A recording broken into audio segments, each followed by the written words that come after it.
começando o Pod Resenha do 7º B e a gente escolheu o tema assédio e bullying nas redes sociais.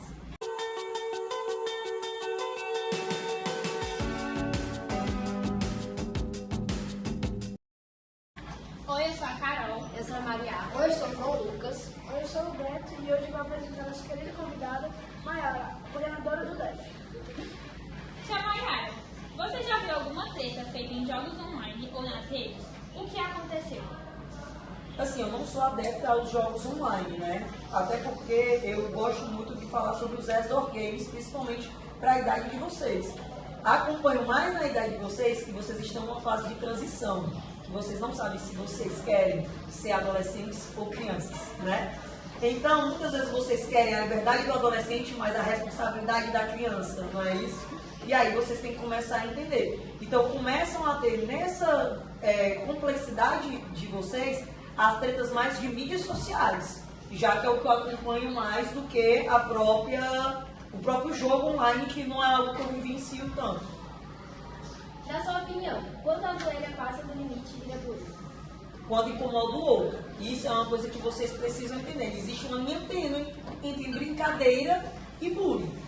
Se eu tenho uma amizade que é muito próxima de mim, às vezes a gente brinca e essa pessoa vai levar na brincadeira até um certo ponto, até onde isso machuca. E muitas vezes a gente não consegue identificar que isso machucou. Porque para você foi algo natural. Mas por que machuca, tia? Porque eu estou em momentos de vidas diferentes. Vamos dar um exemplo. Maria e Carol são amigas que têm a mesma idade. Vocês duas, tá? E aí, você está vivendo num momento de vida diferente da Maria. Você está um pouco mais madura, tem outros pensamentos. A Maria vai fazer um tipo de brincadeira que você sempre teve. Só que quando você já está com outra mentalidade, aquilo ali te machucou. Então a gente tem que ter essa percepção. E é normal, na faixa etária de vocês, não ter essa percepção aguçada.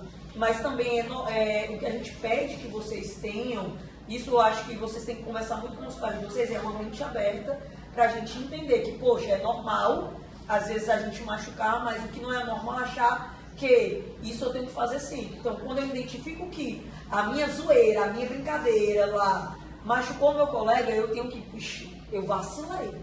E aí eu tenho que ir lá, não é se expor, não é falar na frente do mundo, mas chamar o amigo de canto e dizer, ei cara, eu vacilei naquele dia, eu fiz uma brincadeira, pra mim estava tudo normal, mas eu acho que isso te machucou, não era a minha intenção, para que vocês continuem perpetuando a amizade, tá bom? Tia, você acha que as pessoas ficam mais corajosas para ofender quando estão atrás de uma tela? Sim, com certeza. Não só para ofender, mas para fazer qualquer tipo de ação. Por exemplo, tá? Para eu falar mal de uma pessoa, eu tenho uma coragem maior se eu estou atrás de qualquer veículo, seja escrevendo. Às vezes nem áudio a pessoa consegue mandar, mas ela consegue digitar, né? Ou ela pode também, por exemplo, se a pessoa está com um crush no outro, também a faixa etária de vocês está pensando isso. Também às vezes tem timidez de chegar na pessoa e falar. Então às vezes vai mandar uma mensagem, vai mandar um direct, e isso é normal. Então, as telas que a gente chama, essas barreiras, esses veículos de comunicação, sem ser comunicação direta, facilita para tudo. Facilita para tanto eu fazer algo bom quanto algo ruim. Tá bom? Hoje em dia a maioria de comunicação da nossa faixa etária é só celular, né? Ô tia, o que você faria se alguém começasse a xingar em um jogo online? Pronto, eu vou fazer o paralelo como eu faço nas aulas de educação física. Dentro do conteúdo de vocês na aula de educação física, vai ter o conteúdo dos jogos online. Então, o que a gente tenta transmitir? O que está passando no conteúdo online, a gente trazer para uma forma prática, digamos assim. Então, quando a pessoa começa a xingar, ela sai do mundo. E aí, gente, é uma das coisas que vocês precisam saber, eu não sei se vocês têm a curiosidade de entender. No nosso corpo humano, o cérebro ele sofre várias armadilhas. Por quê? Vocês estão vendo que hoje em dia a gente está tendo muito problema com depressão, muito problema com ansiedade. Por quê? Porque o estímulo muito cedo às telas, tia, mas a escola incentiva as telas, entende? Existe a tela de qualidade, que é quando eu te dou um tablet ou um Kindle para você ler. Existe uma tela de má qualidade onde tu está vendo indiscriminadamente tudo que vem dentro de uma plataforma digital, de um multimídia que eu não vou citar os nomes. tá? Então, quando você tem conhecimento, você consegue divergir. Por exemplo, se vocês tivessem o conhecimento, o tanto de tela que vocês têm, hoje em dia no celular de vocês é fácil você saber, eu fiquei quanto tempo de tela. Se o pai não, ou a família de vocês não reduz.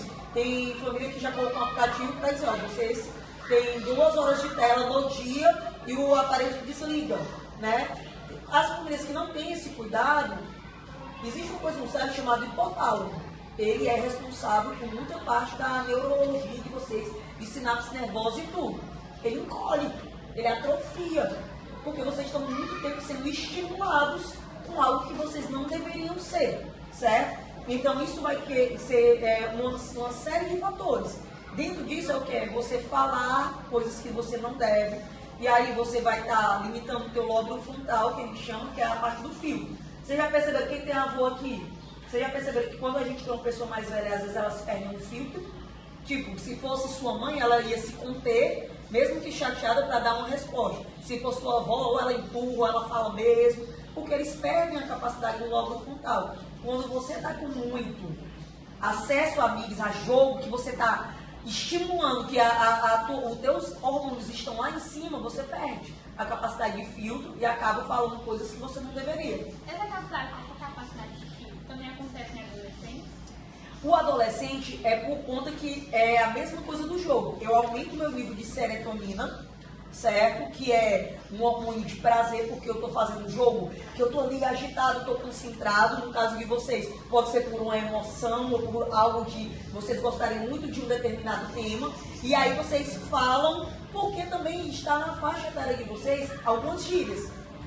Chega a época do mano, né? Então a época do mano já está um pouco desatualizada. Aí vai ter outra gíria que vai todo mundo falar. E isso acaba sendo um tanto que viral, entendeu? Ei, Gia, tipo assim, eu tava jogando um jogo de tiro, sabe? É um jogo muito frenético, muito agitado. Aí tinha umas crianças que jogavam, sabe? Essas crianças, elas, tipo assim, eram muito sem filtro, falavam muita besteira, sabe? Eu acabei parando porque eu não aguentava mais. Eu jogava em equipe pra me divertir e acabava ouvindo xingamento. Porque eles não perdem. Aí, gente, aí perde aquele negócio. Onde é o jogo, onde é o esporte. Eles querem porque querem vencer. Então, dentro do esporte, quando a gente traz para a realidade do esporte, existe os jogos eletrônicos hoje, ele é um esporte, mas que você tem que aprender a ter essa resiliência. De você, eu perdi, mas eu perdi um jogo. O que é que eu aprendi com essa derrota? Né? Então isso serve, eu aprendi que num jogo online eu podia ir por esse caminho, por esse caminho, por esse caminho. Eu aprendi que num jogo, por exemplo, de vôlei ou de futebol, eu deveria ter tomado uma ação diferente. Ou eu tomei essa decisão errada e no outro jogo vai ter outro que você reconstrói. Tá? Então, independente de ser online ou ser físico, a gente tem que ter a consciência das tomadas de decisões, que ali é um jogo, é um momento de diversão, mas eles também servem como aprendizado. Tá bom? E como os comentários negativos podem afetar a saúde Emocional dela? Gente, é assim.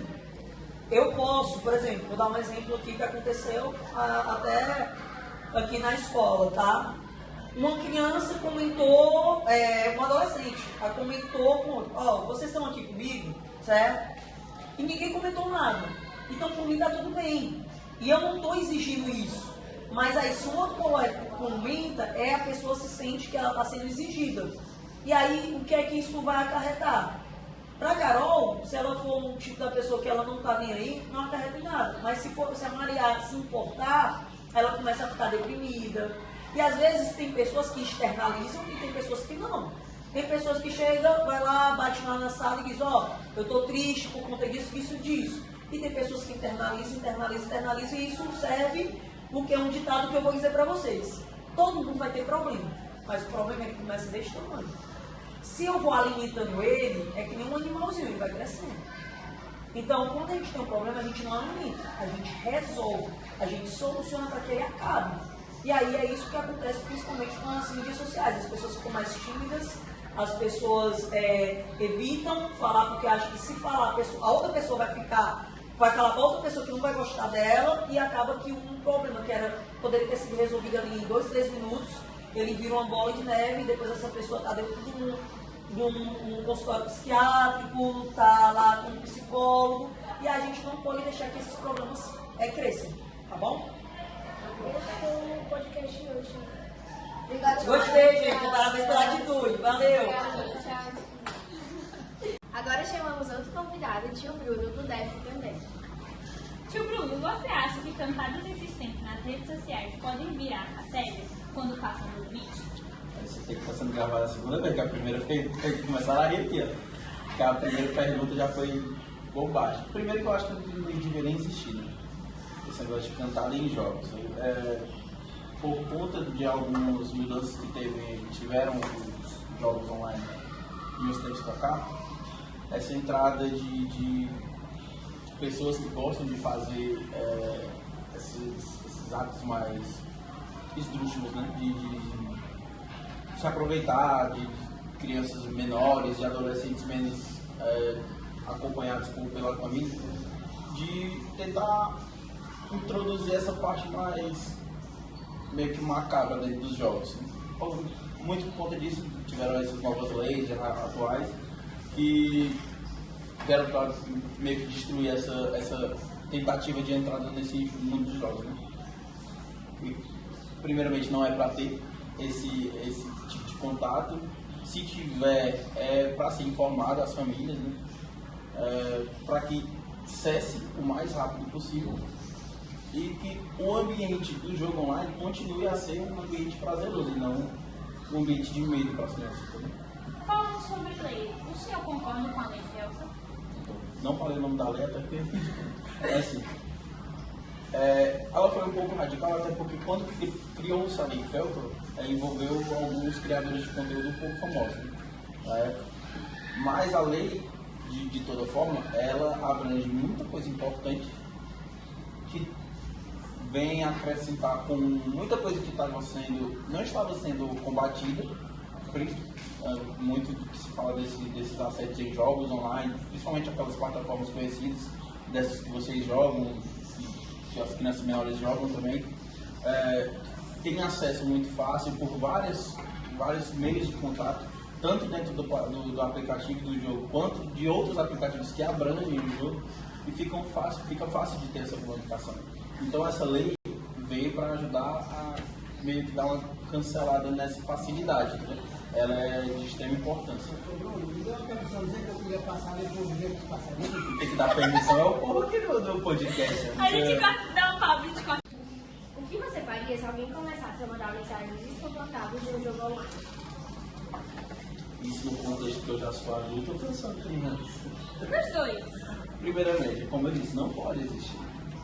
Se existe, primeiro que hoje em dia até os jogos online têm classificações de idade. Tá? Se existe ali uma classificação para maiores de 18 anos, eu estou permitido jogar aquele jogo. A partir do momento que ela não tem uma classificação de idade nessa faixa etária, isso é inadmissível. Então você, primeiramente, você como criança ou adolescente, informar a família, papai ou mãe, está acontecendo isso e isso, não estou gostando, estou desconfortável.